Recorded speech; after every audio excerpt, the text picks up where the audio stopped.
Assalamualaikum warahmatullahi wabarakatuh.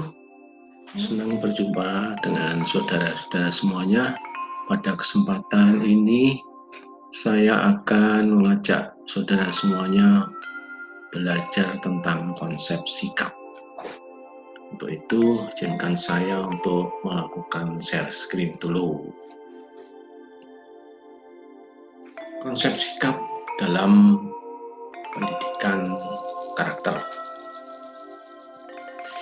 Pada konsep sikap kita dihadapkan pada beberapa pilihan. Ini ada dua pilihan.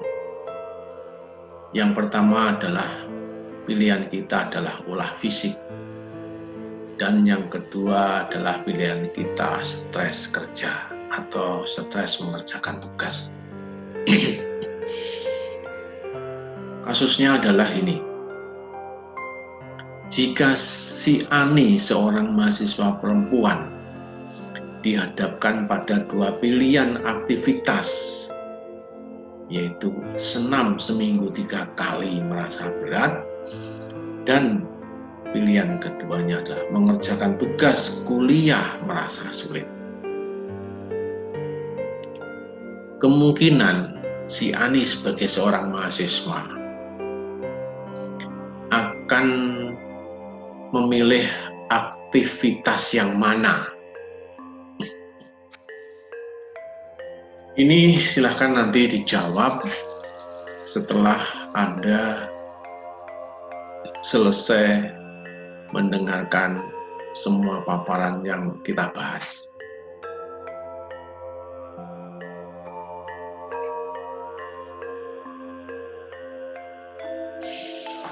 Pengertian sikap.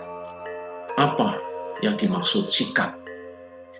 Menurut Scott dan Beckman dalam Aswar, sikap adalah suatu keteraturan tertentu dalam hal afeksi, kognisi, dan konasi individu terhadap lingkungannya.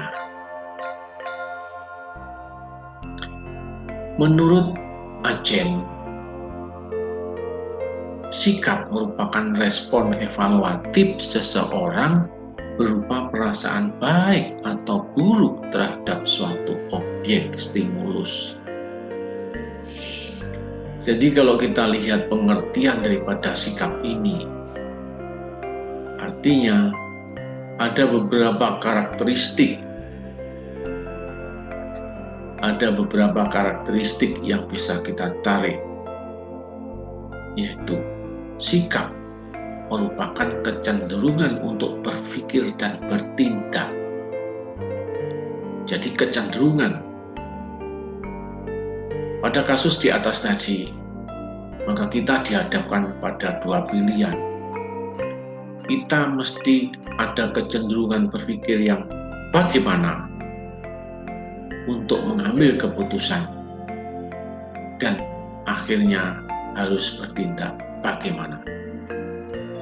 Yang jelas belum sampai bertindak, tapi masih dalam bentuk kecenderungan. Kemudian juga sikap mempunyai daya dorong, daya motivasi, kekuatan, dan juga relatif menetap dibanding emosi dan pikiran. Jadi sikap ini relatif tetap, tidak gampang berubah. Dan juga mengandung aspek penilaian atau evaluasi terhadap objek dan mempunyai 3 komponen, yaitu komponen kognitif, komponen afektif, dan juga komponen konatif.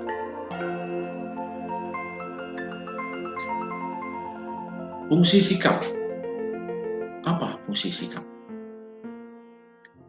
Fungsi sikap yaitu membantu pemilik sikap, membantu seseorang untuk memahami dunia sekelilingnya dan mengorganisir serta menginterpretasikan informasi yang ada sebagai pengetahuan. Selain itu juga untuk mengekspresikan nilai-nilai sentral atau belief atau keyakinan, yang mana hal ini dikatakan sebagai fungsi identitas atau ekspresi diri. Berikutnya adalah fungsi sikap untuk memelihara atau menjaga harga diri dengan cara menghindari kenyataan yang kurang menyenangkan sehubungan dengan diri yang bersangkutan. Ini sebagai fungsi harga diri. Kemudian apa yang menjadi faktor-faktor yang mempengaruhi pembentukan sikap? Dalam interaksi sosial, individu berespon membentuk pola sikap tertentu terhadap lingkungannya. Berbagai faktor yang mempengaruhi pembentukan sikap antara lain yaitu: yang pertama, pengalaman pribadi. Kesan yang kuat pada pengalaman pribadi lebih mudah membentuk sikap. Karena hal ini adanya keterlibatan faktor emosional. Contohnya apa pengalaman pribadi? Misalnya pada saat sekolah di tingkat sekolah dasar tidak naik, maka itu merupakan pengalaman pribadi dan kesannya sangat kuat. Akhirnya apa yang harus dilakukan? Seseorang yang tidak naik kelas waktu kelas 4 sekolah dasar, di periode berikutnya, maka si anak akan mencoba, akan mengalahkan, menaklukkan semua pelajaran-pelajarannya agar bisa mencapai sukses. Sehingga pengalaman pribadi yang pahit akan dihapus dengan cara dengan cara ditebus dengan belajar yang rajin. Yang kedua adalah pengaruh orang lain yang dianggap penting. Hal ini dapat menimbulkan kecenderungan pada individu untuk memiliki sikap yang konformis. Pengaruh orang lain yang dianggap penting. Di dalam kehidupan pribadi kita masing-masing pasti punya orang yang dianggap penting. Bisa ibunya, bisa ayahnya, bisa gurunya, bisa pacarnya, bisa tokoh masyarakat. Jadi orang yang dianggap penting itu sesuai anggapan atau persepsinya sendiri-sendiri. Siapa yang dianggap penting? Yang ketiga, yaitu pengaruh kebudayaan. Kebudayaan merupakan hal yang dapat memberi corak pengalaman individu dalam masyarakat. Kebudayaan bukan merupakan hal kebiasaan saja, tapi benar-benar kebiasaan yang sudah membakat dan dilakukan oleh semua orang, atau bukan saja kelompok tetapi semua orang, sehingga dikatakan sebagai budaya. Misalnya budaya buang air besar di sungai, sekarang sudah tidak zamannya lagi. Budaya makan di warung, ini zamannya. Budaya minum soft drink, ini menjadi budaya juga. Yang keempat, media massa. Media massa merupakan media komunikasi yang mampu menyampaikan informasi pada individu, sehingga mampu mempengaruhi individu dalam mengambil keputusan. Seperti contohnya hari ini, di masa pandemi COVID-19 ini, yang namanya WA, entah itu berita hoax atau memang berita yang bersumber pasti atau benar, ini semuanya akan mempengaruhi seseorang untuk berubah perilakunya. Karena apa? Karena media massa menyuguhkan hal-hal, menyuguhkan berita-berita yang sifatnya membuat orang lain takut, dan akhirnya terjadi kecenderungan untuk berubah atau untuk bertindak sesuai yang diharapkan media itu juga. Yang kelima, lembaga pendidikan dan lembaga agama. Kepercayaan, keyakinan, ide, dan konsep terhadap suatu objek yang diperoleh dari hasil pendidikan sangat mempengaruhi sikap individu. Jadi, orang yang mempunyai pendidikan hanya SD jelas akan beda dengan orang yang sampai SMP.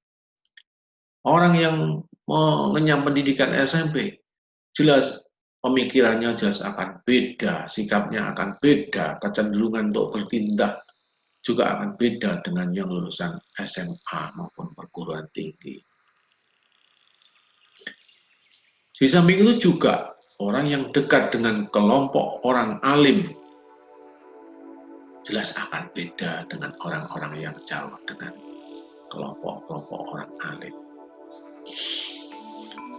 Yang keenam yaitu faktor emosional. Suatu bentuk sikap juga merupakan manifestasi dari mekanisme pertahanan ego.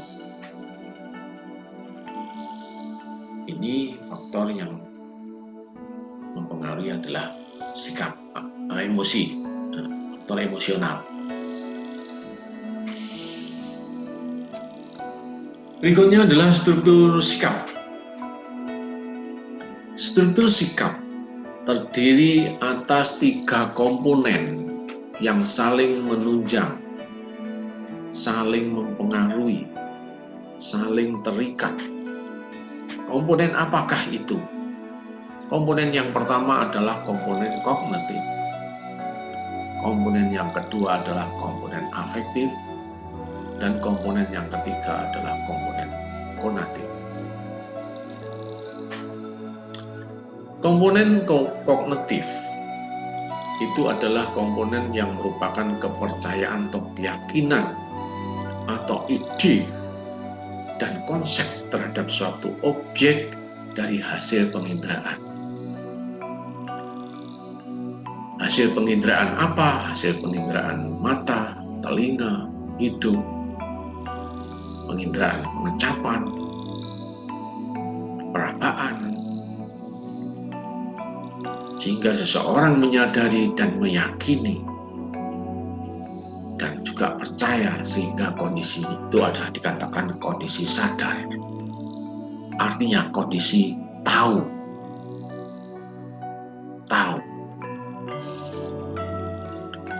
Yang kedua adalah afektif, yaitu merupakan perasaan yang menyangkut aspek emosional atau evaluasi terhadap suatu objek yang sangat dipengaruhi oleh kepercayaan terhadap kebenaran suatu objek. Yang ketiga, yaitu konatif, merupakan kecenderungan untuk bertindak yang sangat dipengaruhi oleh kepercayaan serta perasaan berkaitan dengan objek sikap yang dihadapi. Jadi konatif juga memasukkan pengaruh dari unsur kognitif dan afektif. Kalau kita melihat gambar ini adalah aktivitas konatif, berpikir. Gambar anak sedang berpikir tentang sesuatu hal.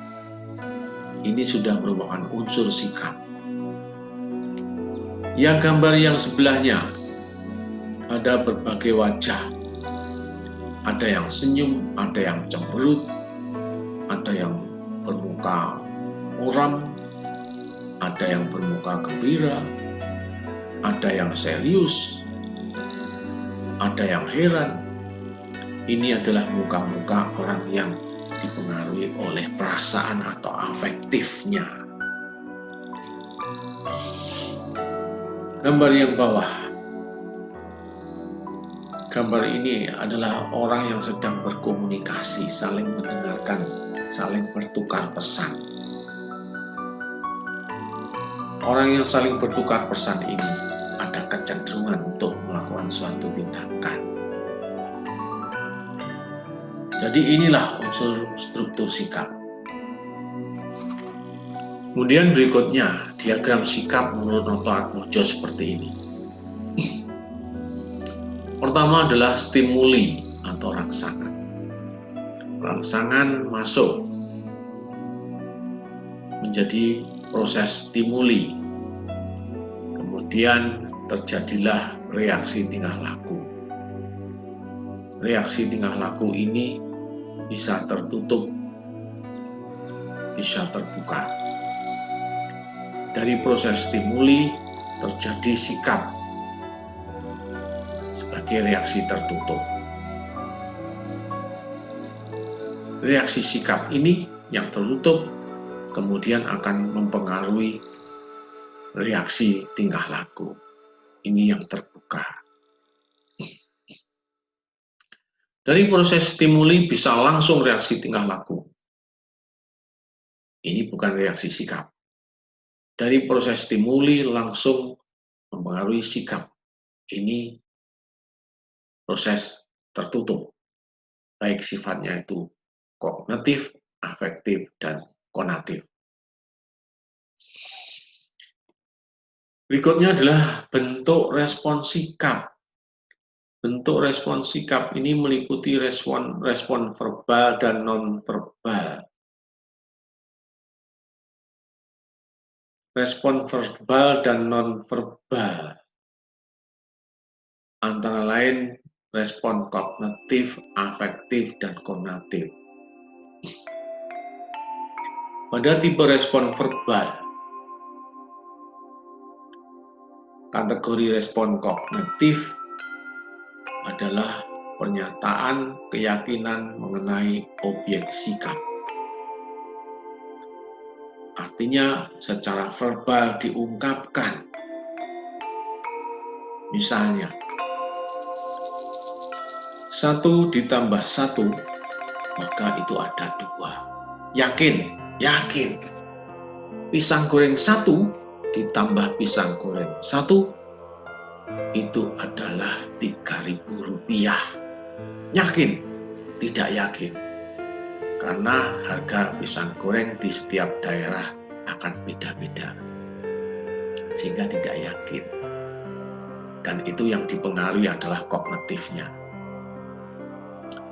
Kemudian tipe respon nonverbal daripada kognitif, yaitu reaksi perseptual terhadap objek sikap. Reaksi perseptual itu seperti apa? Seperti yang digambarkan pada slide sebelumnya tadi. Jadi seperti yang digambarkan ini.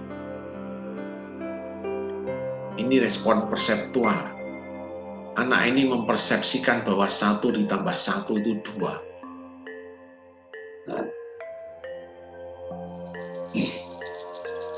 Berikutnya adalah kategori respon afektif.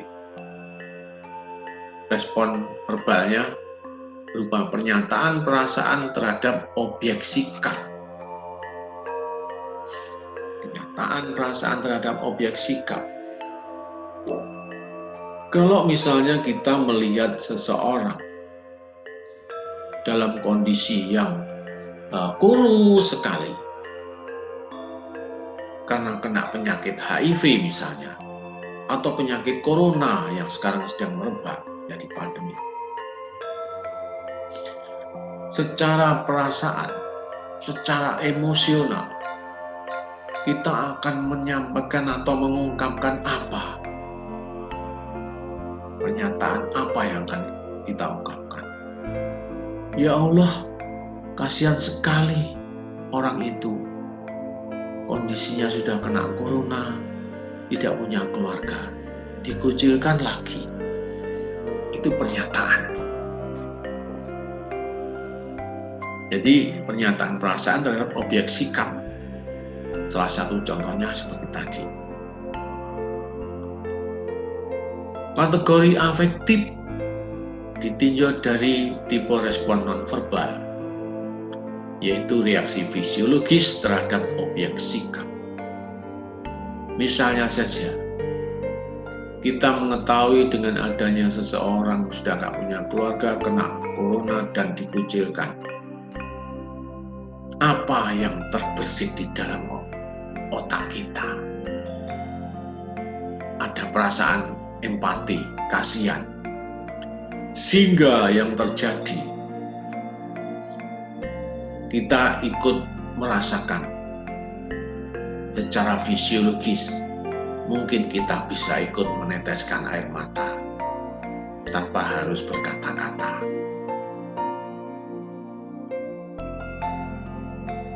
Berikutnya adalah kategori respon konatif. Yang respon verbal, yaitu pernyataan intensi perilaku. Adanya pernyataan niat daripada perilaku. Pernyataan niat seperti apa contohnya?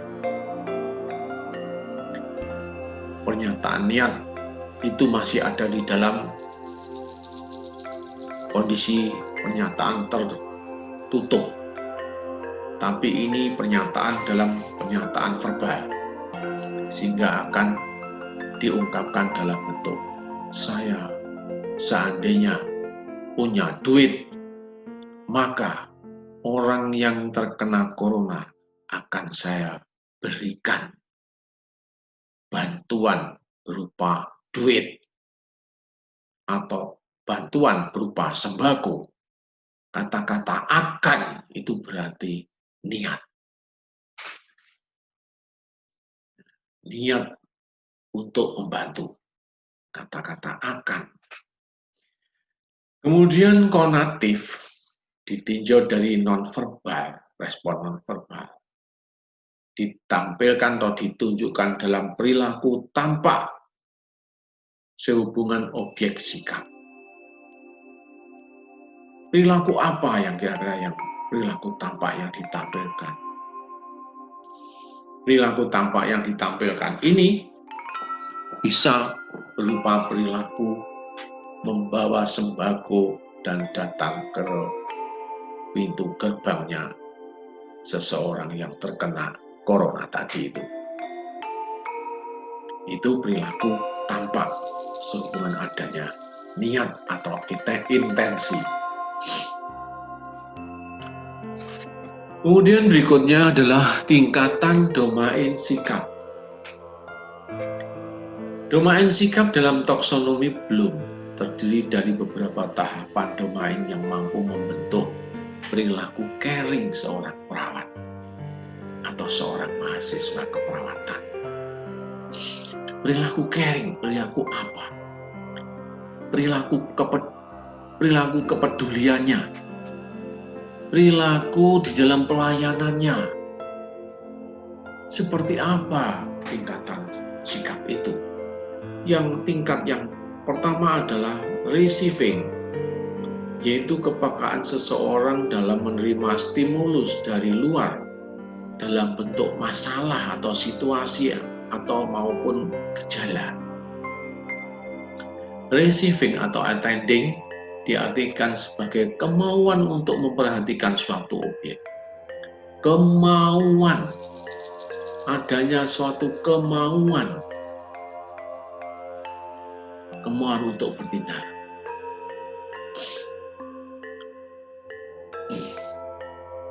Yang kedua adalah responding. Responding yaitu mengikut sertakan dirinya secara aktif dalam fenomena tertentu dan memberikan reaksi terhadap fenomena yang ada di lingkungannya, meliputi persetujuan, kesediaan, dan kepuasan dalam memberikan tanggapan, responding. Kalau kita melihat gambar yang seperti di bawah, remaja yang sedang tawur, anak sekolah yang sedang tawur. Kita melihat yang seperti ini, fenomena seperti ini. Maka apa reaksi kita terhadap situasi remaja yang sedang tawur ini? Apakah kita setuju dengan kondisi ini? Ataukah kita menolak? Apakah kita mau melerai untuk membantu supaya tidak bertengkar?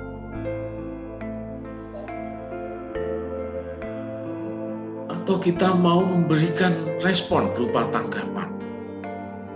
Dalam arti akan kita laporkan kepada pihak yang berwenang dengan adanya kondisi yang seperti ini.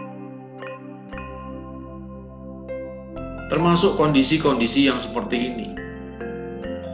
Ada anak bangsa yang kondisinya sangat kurus sekali, maka kita mesti harus memberikan respon. Tidak boleh hanya diam saja melihat kondisi-kondisi yang seperti ini. Atau kita bisa tahu seperti orang perempuan yang cantik ini, tetapi gemuk, ada kecenderungan gemuk. Apakah kita akan tinggal diam sebagai seorang perawat atau calon perawat melihat orang yang semakin gemuk? Dan kalau itu terjadi di Indonesia yang kondisinya banyak, maka akan jadi masalah besar. Sehingga kita nggak boleh tinggal diam, maka kita harus ambil sikap, merespon, membantu. Tingkatan yang ketiga yaitu valuing, yaitu memberikan penghargaan atau berkomitmen atau menilai terhadap suatu objek tentang hal yang baik atau buruk. Value, nilai, menilai. Kita melihat gambar ini. Ini adalah bukan orang pakai baju, tetapi ini orang yang ditato seluruh tubuh. Bagaimana menurut Anda semuanya?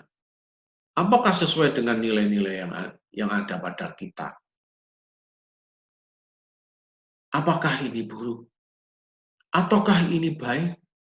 Semua tergantung nilai-nilai yang tertanam di dalam diri kita dan nilai-nilai yang ada di lingkungan kita.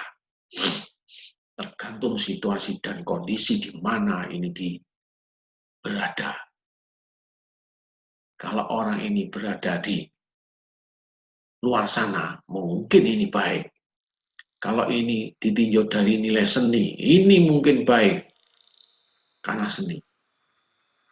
Tapi kalau kita tinjau dari normal tidak normal, maka ini menjadi tidak baik karena tidak lazim.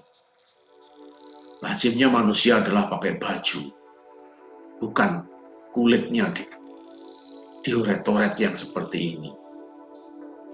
Ya.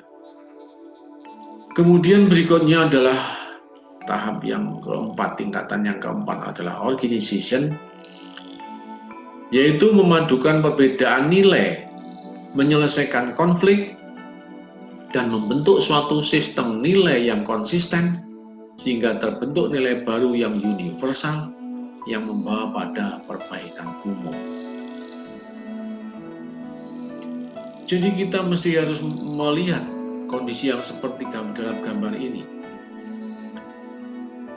Tinjauan dari orang ke orang A dengan orang B, termasuk orang C dan orang-orang yang lain-lain juga. Pasti ada 3 macam tinjauan. Ditinjau dari nilai atau value. Orang ini ada satu kelompok A misalnya, menilai baik. Kelompok B menilai buruk. Kelompok C ini juga tidak mengatakan baik dan juga tidak mengatakan buruk. Biasa-biasa saja.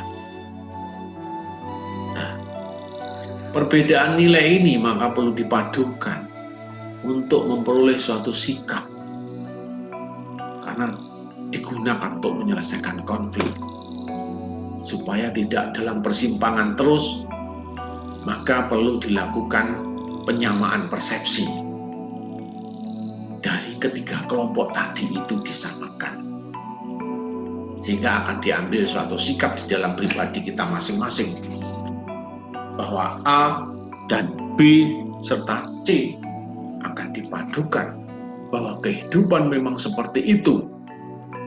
Ada yang baik, ada yang buruk, ada yang biasa-biasa saja. Sehingga kita akan lebih arif dalam mengambil keputusan sikap. Yang kelima, tingkatan yang kelima adalah characterization, yaitu menghayati atau terpadunya semua sistem nilai yang telah dimiliki individu yang mempengaruhi pola kepribadian dan perilaku. Proses internalisasi nilai telah menempati posisi tertinggi dalam suatu hierarki nilai. Nilai tersebut telah tertanam secara konsisten pada sistemnya dan telah mempengaruhi emosinya. Jadi seseorang kalau sudah sikapnya mengalami tingkatan yang tertinggi, characterization, maka ini yang namanya sikap itu sudah menjadi sikap yang sangat kuat, sangat kokoh, tidak mudah digoyah, tidak mudah untuk dipengaruhi. Dia akan tetap berpegang teguh pada pendiriannya untuk benar-benar memegang nilai-nilai sesuai dengan kaidah-kaidah yang ada di dalam dirinya. Itulah tingkatan sikap.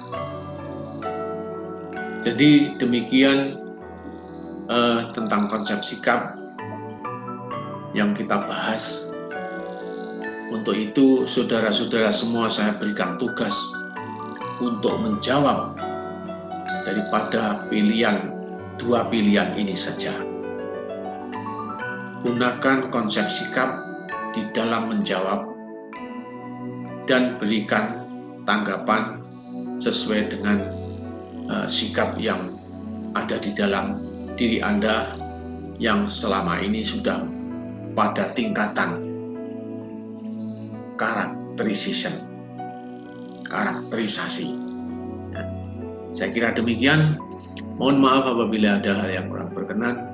Sebelum saya tutup, saya ingatkan lagi, silahkan yang ini dijawab, tugas ini dijawab oleh masing-masing mahasiswa dengan tinjauan masing-masing. Saya kira demikian. Terima kasih. Wassalamualaikum warahmatullahi wabarakatuh.